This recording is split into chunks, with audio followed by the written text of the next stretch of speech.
Olá, alunos! Muito bom dia e sejam extremamente bem-vindos a mais uma aula do nosso curso de Estruturas de Madeira e Estruturas Metálicas. Tudo bem com vocês? Eu espero que esteja tudo maravilhosamente bem, que vocês tenham passado uma ótima semana, que vocês estejam começando o final de semana muito bom aí, de quem for descansar, que tenha um bom descanso, quem for estudar e trabalhar, que tenha bom estudo, bom trabalho. Eu só espero que vocês estejam muitíssimo bem. Para quem ainda não me conhece, está me encontrando pela primeira vez, muitíssimo prazer. Eu sou o professor Felipe Tourinho, estou aqui completamente à disposição de vocês para fazer o estudo de estruturas em geral mais legal, mais fácil, mais didático, divertido, dinâmico possível. Mas para isso, eu preciso que nós mantenhamos aquele nosso combinado. Que combinado? Combinado esse que vocês, no momento que vocês estiverem em dúvida, vocês mandam mensagem para a gente conseguir conversar e aí sim você conseguir entender toda a nossa aula. Letícia, bom dia, muitíssimo bom dia, Letícia, seja bem-vinda. Jair, bom dia. Bom dia, Ivan. Ivan falou bom dia, Ivan. Bom dia, Ivan. Tudo bem? Seja bem-vindo. Então, assim, pessoal, como pode ser que tenha gente que está assistindo a primeira aula hoje?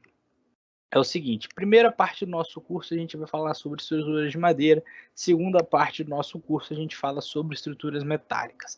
Então, na aula de hoje, nós estamos na segunda aula da primeira metade, ou seja, a gente está na aula 1.2, ok? Charles Logan, bom dia, Charles, seja bem-vindo. Então, pessoal, continuando o que nós iniciamos na semana passada, vamos falar sobre os sistemas estruturais em madeira. Renata, bom dia, gente. Bom dia, Renata. Seja bem-vinda. E aí, ó, quando a gente fala sobre sistemas estruturais em madeira, eu quero que vocês me respondam qual a primeira estrutura, qual o primeiro tipo de estrutura que aparece na cabeça de vocês aí, ó, falando sobre sistemas estruturais em madeira.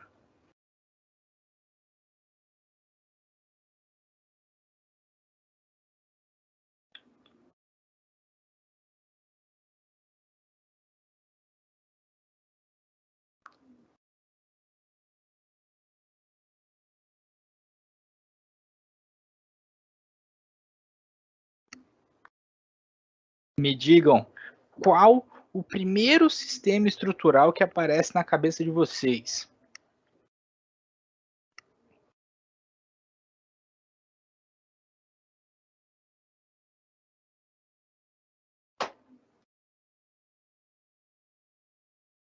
Pergolado, uma cabana.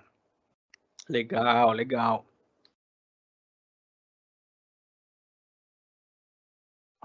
Beleza. Então vamos falando sobre isso. Para começar a aula de hoje, a gente vai falar sobre os elementos estruturais. Ó, o Otávio falou, wood frame é a primeira que vem na minha cabeça. Olha que legal.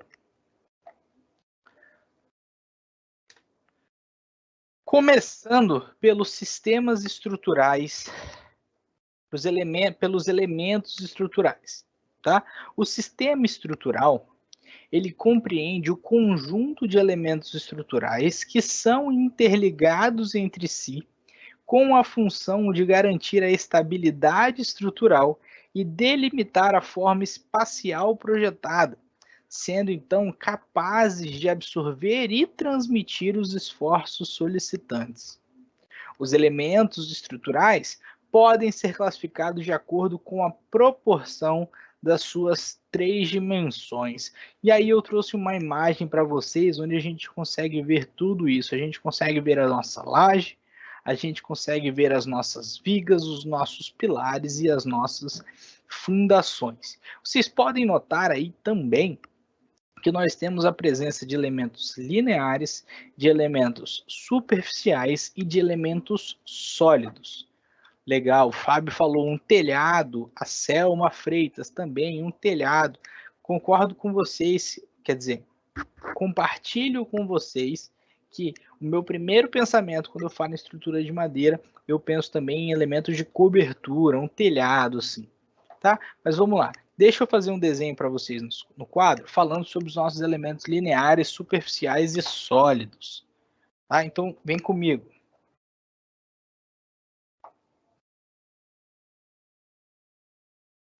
Pedro Piassarolo, bom dia, Pedro, seja bem-vindo. Então, ó, elementos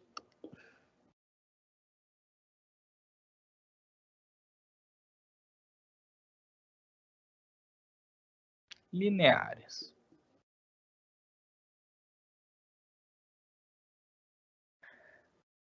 Nos elementos lineares, a gente vai ter sempre o seguinte. A gente vai ter sempre duas dimensões, serão aqui, ó, B e H, muito parecidas entre si, e a outra dimensão, que nesse nosso caso vai ser o L, bem maior do que essas duas. Então, para os elementos lineares, temos duas dimensões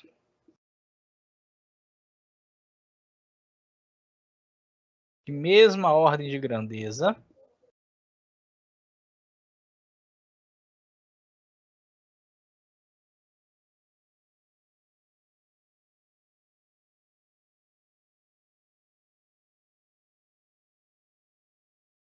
e a outra maior do que as demais.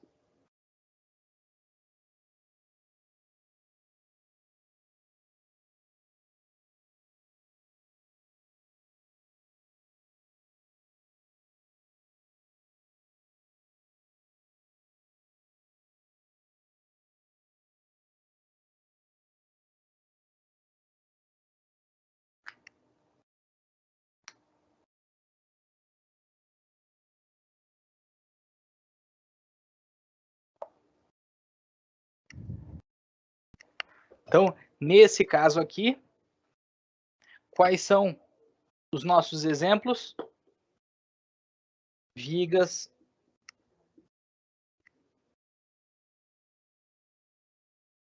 pilares, barras em geral. Ok? Elementos superficiais.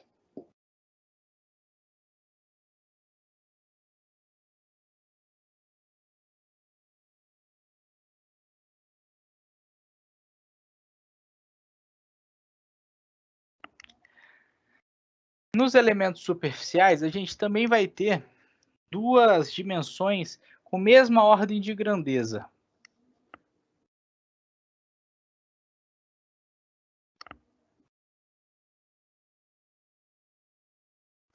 Pronto. A gente também vai ter duas dimensões com mesma ordem de grandeza. A gente tem aqui, ó, vou chamar de Ly, vou chamar de Lx, e vou ter a altura. Então, nesse caso aqui, temos duas dimensões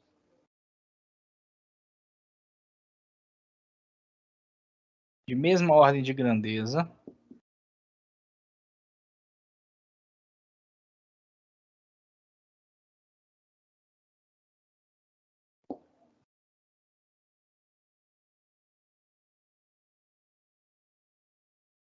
e a outra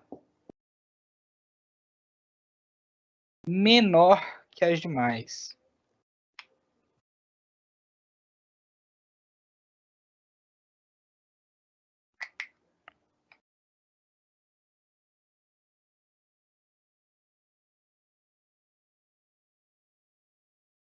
Menor do que as demais. Ok? E também temos os nossos elementos volumétricos.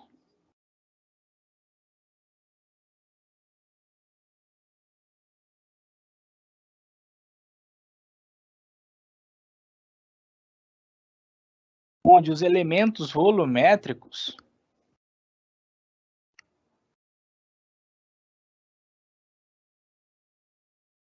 apresentam todas as dimensões com a mesma ordem de grandeza. Então aqui eu vou chamar de LY, LX e LZ. Então nesse caso,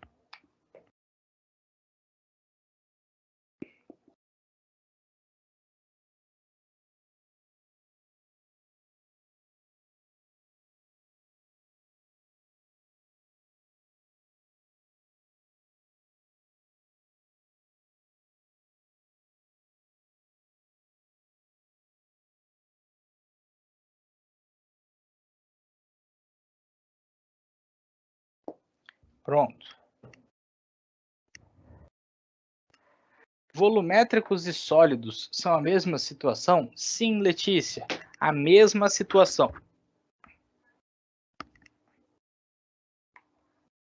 Então anotem aí, vou dar um minutinho para vocês anotarem, e aí a gente continua com o resto dos nossos slides.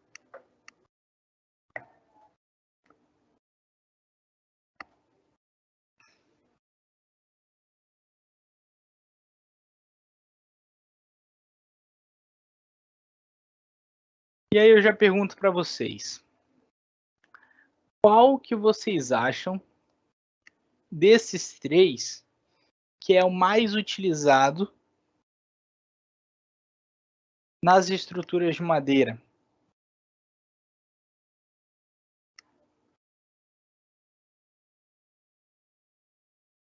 Vocês acham que o mais utilizado são os elementos volumétricos, os elementos superficiais ou os elementos lineares?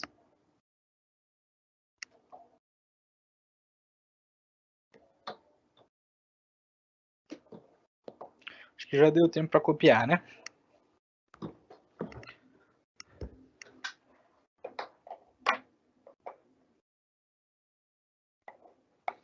A Letícia já respondeu de bate-pronto, lineares. Eu concordo também, o Elton também falou lineares. O Charles Logan também, o pessoal tá afiado. Legal, muito bom, gente. Então, ó, a gente começa com o sistema estrutural treliçado, que com certeza é o sistema que mais é utilizado em madeira, que são os elementos de cobertura. Então, ó, é um dos sistemas mais utilizados no Brasil como elementos de cobertura devido à sua eficiência em vencer grandes vãos com o emprego de peças mais leves quando comparada com outras configurações de elementos estruturais para a mesma função. E aí eu já faço uma outra pergunta para vocês. Por que a treliça se apresenta como sendo mais eficiente do que outras soluções para a mesma função? Essa é uma ótima questão de prova, tá, gente? Uma ótima questão de prova. Para o uso em madeira, as treliças planas mais comuns são as dos tipo Howe, Belg e Pratt.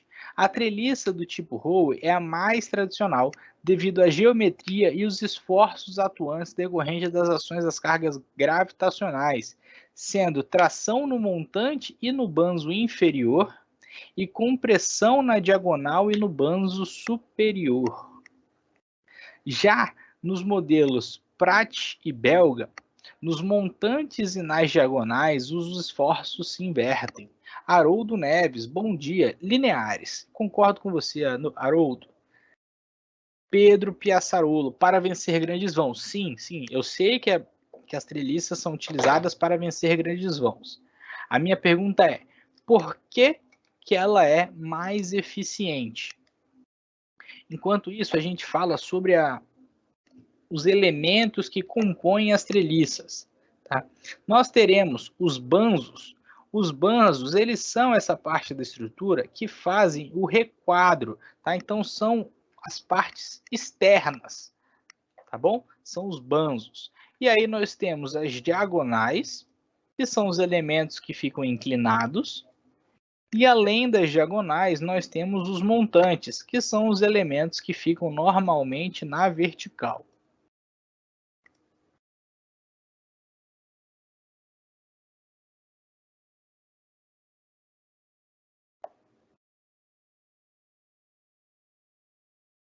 Tá, então, gente, eu preciso, na verdade, que vocês entendam o negócio. Então, anotem aí.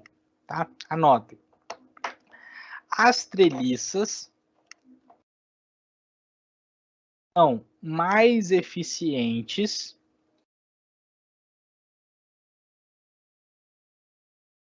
vou escrever.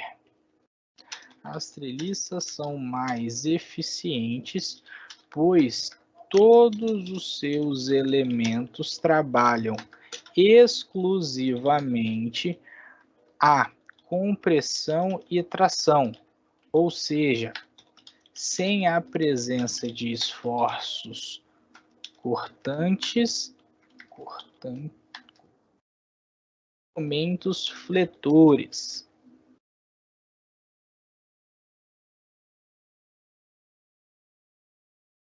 Então tá aí, ó, para vocês. Anotem isso, gente.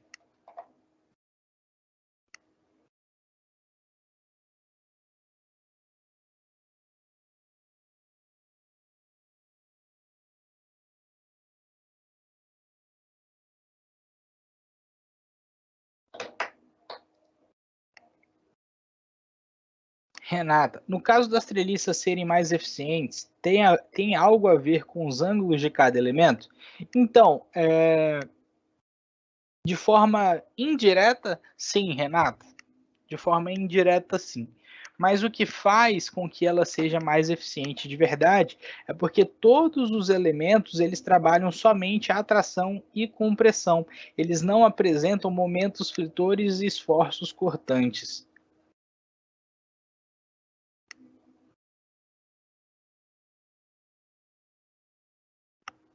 Tá bom? Então, anotem aí, porque isso é importantíssimo. Vou até colocar em vermelho para vocês, ó. Importantíssimo.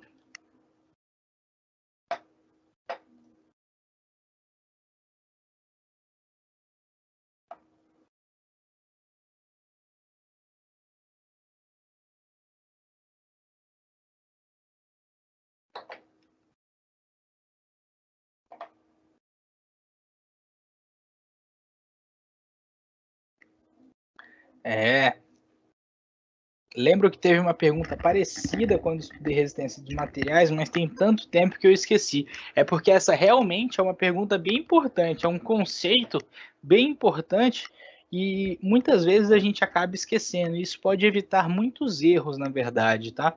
Muitos erros conceituais aí nas construções. Beleza, então vamos lá. Além das treliças, a gente consegue utilizar também as estruturas de madeira para vigas de piso. As vigas de piso são estruturas lineares dispostas de forma horizontal. Elas geralmente são biapoiadas e possuem seção retangular. Normalmente, isso não é uma regra. São utilizadas como suporte para tábuas corridas de madeira ou ainda placas de madeira compensada ou placas OSB. De acordo com os professores Pfeil, o dimensionamento dessas vigas usualmente é feito considerando uma carga estática uniformemente distribuída. No entanto, esta consideração pode conduzir a vibrações excessivas no caminhar das pessoas, e muitas vezes se faz necessário o uso de contraventamento entre as vigas para minimizar a ocorrência das vibrações. Então vamos lá, pessoal. A gente normalmente faz a utilização de vigas de madeira para vigas de piso, ou seja, que são as vigas que vão sustentar a laje. E essas vigas, elas, como possuem uma rigidez baixa, né, são elementos que eles são mais deformáveis que o concreto ou o aço, por exemplo, acaba que nós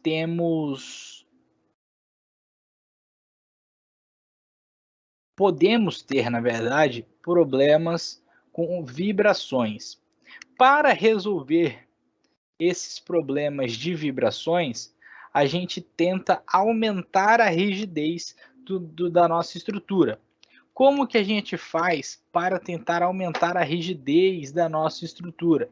a gente faz a utilização de contraventamentos. Já já eu falo para vocês o que são os contraventamentos. Antes disso, temos os pórticos, que é uma outra estrutura que também faz a utilização de muitos contraventamentos. Os pórticos podem apresentar tanto configuração plana quanto espacial.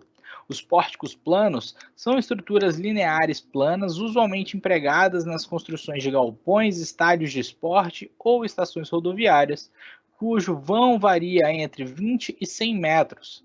Já os pórticos espaciais são estruturas tridimensionais formadas por grelhas planas na estrutura do piso, que transmitem as cargas para as vigas principais, que, por sua vez, descarregam as cargas nos pilares, constituindo então as estruturas aporticadas. Então, os pórticos são os pórticos, eles são a forma mais comum da gente construir, tanto em madeira e quanto estrutura metálica, tá? E concreto armado também. Tá? É a forma mais simples da gente construir, é a forma que a gente está mais habituado. E aí entra o nosso contraventamento. O sistema de contraventamento tem a finalidade de aumentar a rigidez da construção. As cargas que atuam no sentido transversal são absorvidas pelos pórticos da estrutura, já que as cargas que atuam no sentido longitudinal são absorvidas e transmitidas pelo sistema de contraventamento, que pode ser horizontal e também vertical. Então veja, nessa nossa imagem aí, um prédio cheio de contraventamento, a gente tem esse X aqui, ó. Esse X é o nosso contraventamento, tá? Ele tem uma função muito importante. Ele tem uma função muito importante quando a gente tenta aplicar uma carga aqui, assim, ó, horizontal, por exemplo. Quando aplicarmos uma carga horizontal, essa carga, ela tende a deformar todo o nosso prédio. Mas nesse caso aqui, o que vai acontecer? Ó, essa carga F, ela vai ser aplicada, e ela vem aqui, aí ela passa para cá, e ela vem nessa viga aqui. Quando ela vem nessa viga, esse elemento vermelho aqui, ó, traz ela aqui para baixo, depois para cá, e depois aqui para baixo de novo. Aí aqui na fundação, que é assim, um apoio de segundo grau, chega a mesma força F sendo aplicada aqui, ó. Isso faz com que a gente economize muito nas nossas fundações, porque a gente não chega com momentos letores.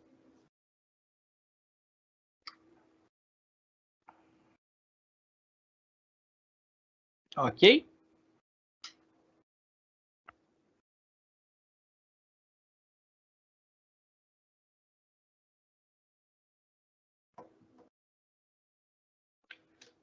E aí temos também pontes de madeira. Na construção de pontes utilizando madeira, diversos são os sistemas estruturais que podem ser utilizados, dentre os quais podemos destacar o sistema em viga reta, os sistemas treliçados, o sistema em arco e também os sistemas em pórticos. Então a gente pode fazer com estrutura de madeira qualquer coisa, vocês perceberam? No começo a gente tem muito preconceito.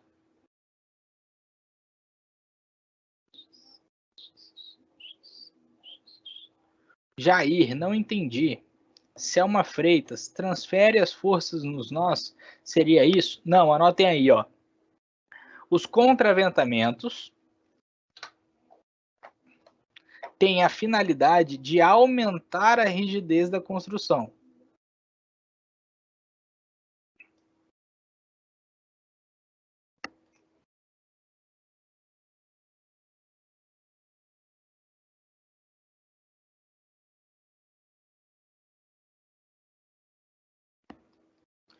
Perfeito, Pedro. Pedro falou, não é o material da aula ainda, mas a gente vai falar isso ao longo do nosso curso. Mas acontece muito em estruturas de coberturas metálicas, quando os contraventamentos ou são mal posicionados ou são dimensionados de forma correta. A gente utiliza muito contraventamento em obra de estrutura metálica, principalmente nas obras que trabalham com os perfis muito leves, que é a área que eu trabalho, inclusive. Tá bom, pessoal? Então, contraventamento tem função de aumentar a rigidez da construção. Vamos lá, então. Falamos sobre as pontes de madeiras e também temos que falar sobre os cimbramentos. Os cimbramentos podem ser definidos como estruturas provisórias com a função de sustentar as cargas atuantes na edificação em construção até que a mesma se torne autoportante, ou seja, até que ela consiga resistir ao próprio peso. De acordo com os professores Pifaio, os cimbramentos precisam dispor de alta rigidez de forma que apresentem baixa deformação ao absorver os esforços solicitantes, uma vez que as deformações produzem imperfeições na estrutura. Então vamos lá, pessoal, o que é cimbramento aqui nessa imagem? Todas as madeiras que estão servindo tanto de escora quanto forma da estrutura, tá? Então isso aqui faz... Essa cor não tá legal. Isso aqui faz parte do cimbramento. Essas madeiras aqui, ó, fazem parte do cimbramento. Essa madeira aqui no pilar faz parte do cimbramento. Se ganha mais eficiência na obra. É verdade, Esdras. Tudo bem, pessoal? Sabemos o que é cimbramento? Que na grande maioria das nossas obras residenciais são estruturas de madeira. Parabéns pela aula. Obrigado, Esdras. Obrigado. Muito obrigado. Na grande maioria das construções no Brasil, né, que são as construções de pequeno porte, a gente faz a utilização de cimbramento em madeira. Tá? A gente não faz a utilização de cimbramento em geral com estrutura metálica, por exemplo. É possível fazer? Sim, com certeza. É muito eficiente, inclusive. Mas na grande maioria, por causa do custo, é feito em madeira. E aí, pessoal, agora a gente entra na segunda parte da nossa aula. Na segunda parte da nossa aula, a gente começa a falar de forma propriamente dita sobre os projetos de estruturas de madeira. E por que é importante a gente prestar bastante atenção nisso? Porque a gente tem alguns pontos específicos que eu quero que vocês entendam, tá? Quando a gente fala de um projeto estrutural, a gente tem dois grandes objetivos.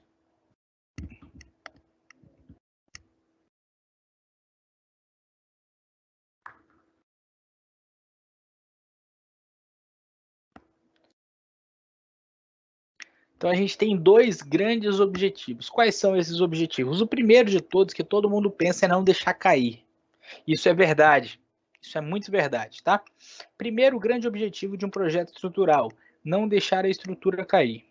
Segundo objetivo, mas não menos importante, garantir que a estrutura não seja desconfortável na sua utilização. Então a gente tem que garantir uma utilização confortável da estrutura. Professor, mas existem cálculos para o cimbramento, certo? Pedro, na verdade, o cálculo para o cimbramento ele vai ser igual ao cálculo de uma estrutura qualquer, só que tomadas suas devidas proporções, tá bom? O que tem bastante é a gente calcular a quantidade. Bom dia, gente. Me desculpe pelo atraso. A gente te desculpa, fique tranquilo. Então, ó, presta atenção. A gente tem o objetivo de garantir a segurança a gente tem o objetivo de garantir a usabilidade da estrutura. Tá? Eu quero que vocês lembrem disso sempre na vida de vocês, na vida de engenheiro de vocês. Não basta garantir a segurança, tem que garantir a usabilidade da estrutura também. Tudo bem? E aí, para isso, a gente utiliza a nossa norma NBR 7190 de 1997, que aí ela vai normatizar todos os processos de cálculo das estruturas de madeira. Ok? E aí, quando a gente começa a falar sobre os métodos de calcular a estrutura metálica, quando a gente vai falar sobre os métodos de como calcular a estrutura metálica, a gente tinha antigamente um método que chama. Não, a gente tem esse método, mas ele cai em desuso, tá? Ele não é muito utilizado, que é o método das tensões admissíveis.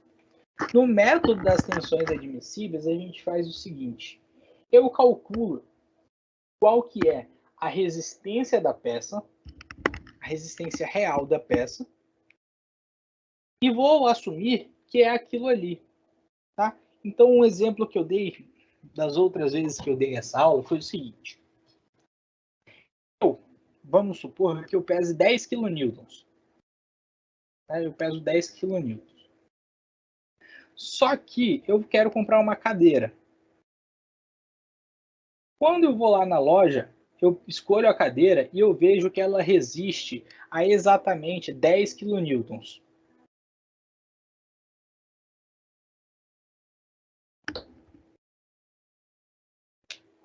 Ela resiste a 10 kN e eu peso 10 kN. A minha pergunta que eu faço a vocês: eu compro essa cadeira ou eu não compro essa cadeira?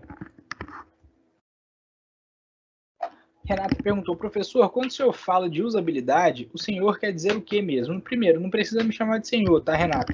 Mas eu vou responder a tua pergunta mesmo assim. Quando a gente fala de usabilidade, a gente tem que falar que a estrutura, eu vou escrever, tá?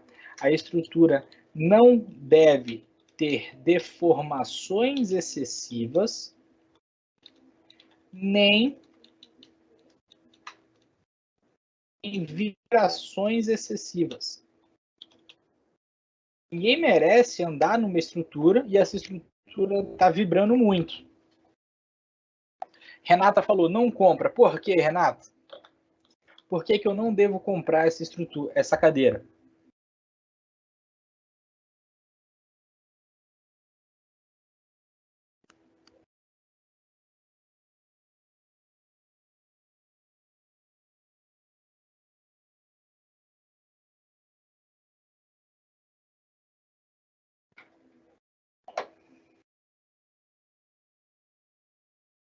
Tá, porque vou explicar para vocês por que eu não compraria.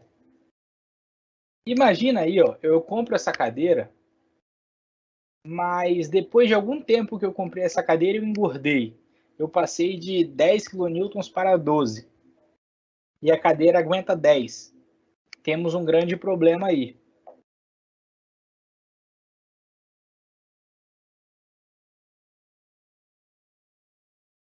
Então, no cálculo, a gente vai considerar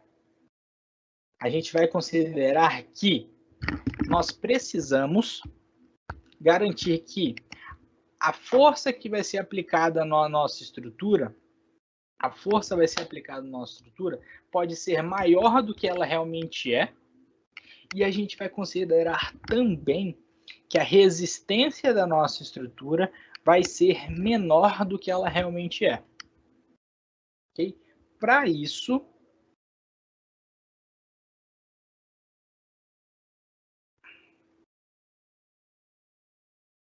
Marcos falou, jamais recuse o pronome senhor. O professor, instrutor, mestre é uma figura que deve total respeito. Eu jamais recusarei professor, instrutor e mestre. Senhor, eu não preciso. Tá bom, Marcos? Brincadeiras à parte. Exatamente, Pedras, para mais e não para menos. Então a gente vai colocar aqui. Perfeito. A gente não pode considerar que a gente vai sempre aplicar a mesma força que a gente vai resistir. Porque se em algum momento eu aplicar uma força maior, a minha estrutura colapsa. E eu não quero que isso aconteça. tá bom? Para isso que a gente vem com o método dos estados limites. No método dos estados limites, a gente faz essa consideração de que a carga vai ser maior do que ela realmente é e a resistência vai ser menor do que ela realmente é.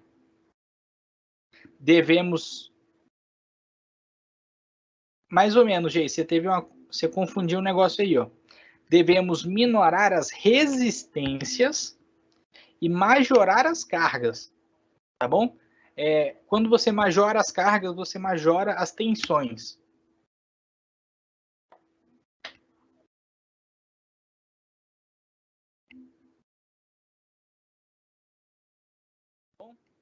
A gente surge com os estados limites. Aí, como eu falei para vocês, a gente tem dois grandes objetivos: garantir segurança e garantir usabilidade. Então, a gente vai chamar o estado limite que vai relacionar a segurança como sendo o estado limite último. Tá? Segurança, estado limite último. Anotem aí, segurança, estado limite último. Quando a gente falar de usabilidade, a gente vai falar sobre o estado limite de serviço. Usabilidade, estado limite de serviço. Ok?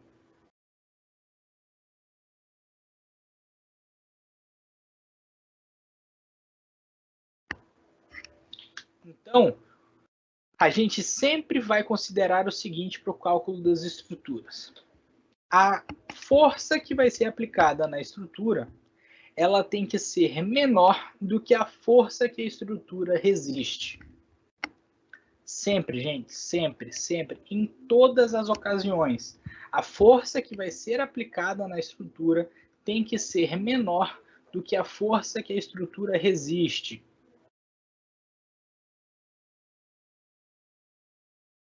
E como que a gente vai calcular isso? A gente vai calcular a resistência de projeto, tá? A resistência de projeto, ela é FD, ou seja, a resistência ela vai ser menor do que ela realmente é. Lembra disso? Ela vai ser igual a um fator de modificação. Esse fator de modificação, Kmod, ele vai ser relacionado com a madeira, qual o tipo da madeira, qual a umidade da madeira, é uma madeira de qualidade, não é uma madeira de qualidade. Isso que a gente vai considerar, tá? Ele é tabelado, tá? Ele é tabelado esse valor. O FK é a resistência característica. Foi o que eu li lá da cadeira. Na cadeira, estava lá, ó, ela tem uma resistência característica de 10 kN. Beleza? É isso que a gente vai encontrar nessas tabelas aqui. É a resistência característica.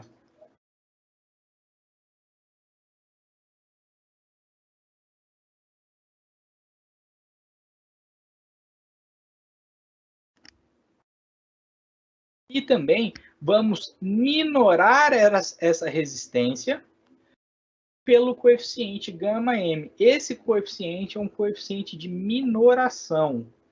Tá? Ele vai minorar a resistência da madeira. Kmod vai modificar a resistência da madeira e o γm vai minorar a resistência da madeira. Tá? Todos esses dados, todos esses valores, eles são tabelados. Tá bom, gente? Todos esses dados são tabelados. E aí, ó, temos algumas tabelas, tipo essa, que dão para a gente algumas resistências de algumas madeiras, de algumas dicotiledôneas e de algumas situações de projeto. Por exemplo, temos aqui FC0. FC0 vai ser... Opa, mudei sem querer. FC0 vai ser a resistência à compressão, tá? O C é de compressão. E o 0 quer dizer que a força ela está sendo aplicada com 0 grau em relação à fibra. Então, FC0 quer dizer resistência à compressão paralela às fibras. Além do FC0, temos FT0 e FT90. Vamos ver o FT90. FT90 vai ser a resistência, a tração, o T é de tração, e 90 quer dizer que a força está sendo aplicada 90 graus em relação à fibra.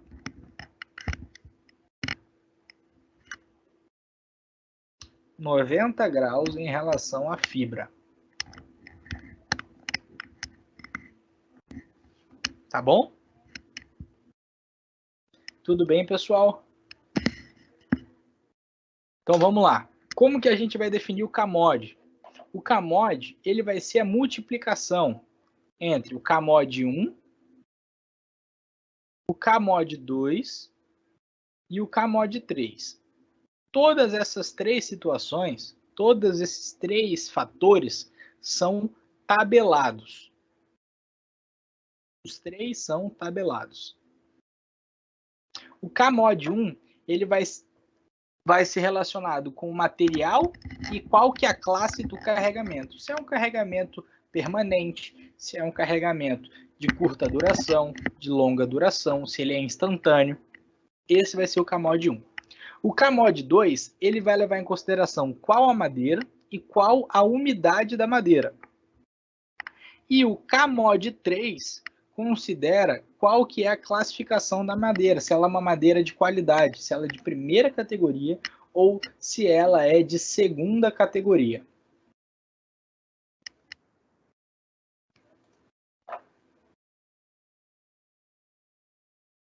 Como que a gente vai definir isso? Olha aqui, ó.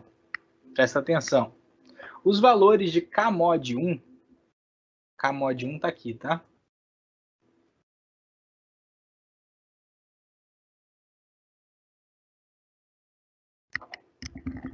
Kmod 1 vai levar em consideração a classe de carregamento e qual o tipo da madeira. Por exemplo, se for um carregamento de média duração e uma madeira recomposta, a gente vem aqui, ó, média duração, madeira recomposta. Nesse caso, tem aqui, ó, esse vai ser o valor do nosso Kmod 1.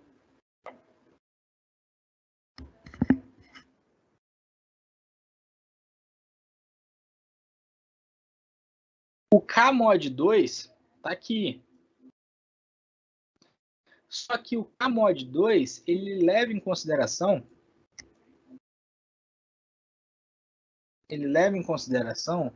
qual que é a umidade da nossa madeira, tá bom? Então, a nossa umidade ela vai ser dividida em classes. Então, aqui em cima, a gente tem classe 1, se a madeira tiver 12%, classe 2, se tiver 15%, classe 3, se tiver 18%, e classe 4, se for maior ou igual a 25%.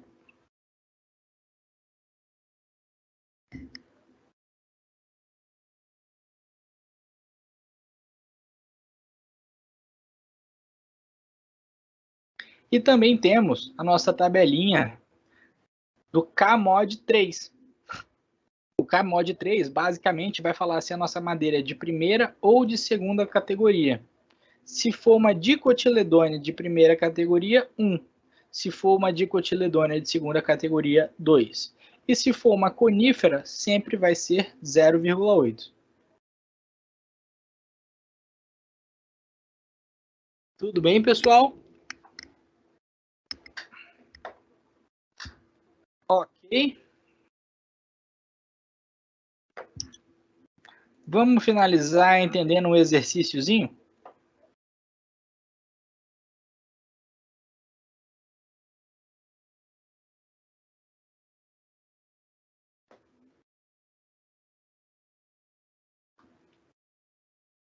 Então vamos lá. Determine a tensão resistente de cálculo à tração paralela às fibras do IP, supondo madeira serrada de primeira categoria, de classe de umidade 3 e carga de longa duração. Então vamos lá. A gente está calculando FT0D, que vai ser igual ao Kmod, que é a multiplicação do Kmod 1, Kmod 2 e Kmod 3, vezes a nossa resistência à tração paralelas fibras característica, dividido pelo gama M. Tá? Tudo isso é tabelado, gente. O Kmod 1, tá? Como a gente está aqui, ó, que é uma madeira serrada, de primeira categoria, classe de umidade 3 e carga de longa duração, nos dá as informações que a gente precisa para encontrar o valor dos Kmods.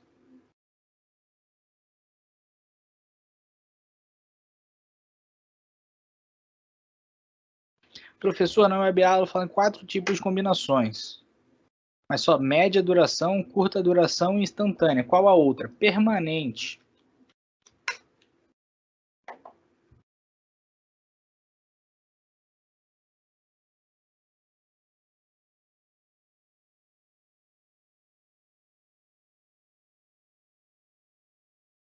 Para casos específicos ainda, Pedro, temos também as excepcionais, tá? Em casos específicos, tá bom?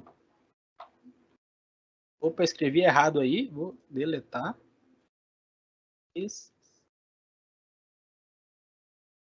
O Kmod, ele vai ser Kmod 1 vezes Kmod 2 vezes Kmod 3. Nesse nosso caso, eu quero que vocês façam esse exercício sozinho depois, com um pouco mais de tempo, vai dar para a gente 0,56, porque o Kmod 1 vai ser 0,7, o Kmod 2 0,8 e o Kmod 3 1. Tá? Como a gente está trabalhando com tração paralela às fibras, no estado limite último, o gama M é 1,8. Isso também é tabelado. Tá? O FT0K ele vai ser 0,7 vezes 96,8. O que vocês vão encontrar na tabela? Na tabela, vocês vão encontrar esse valor. Só que esse valor, ele é FT0M. Por que M? Porque esse é um valor médio. Tá? Esse é um valor médio.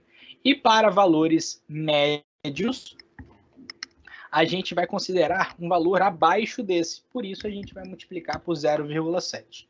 E aí, basta substituir isso aqui, substituir isso aqui e substituir isso aqui. Dessa forma, a gente consegue encontrar que a nossa resistência à tração paralela às fibras de cálculo vai ser igual, deixa eu achar aqui o valor, 21,08 MPa. Essa é a resistência para esse exercício.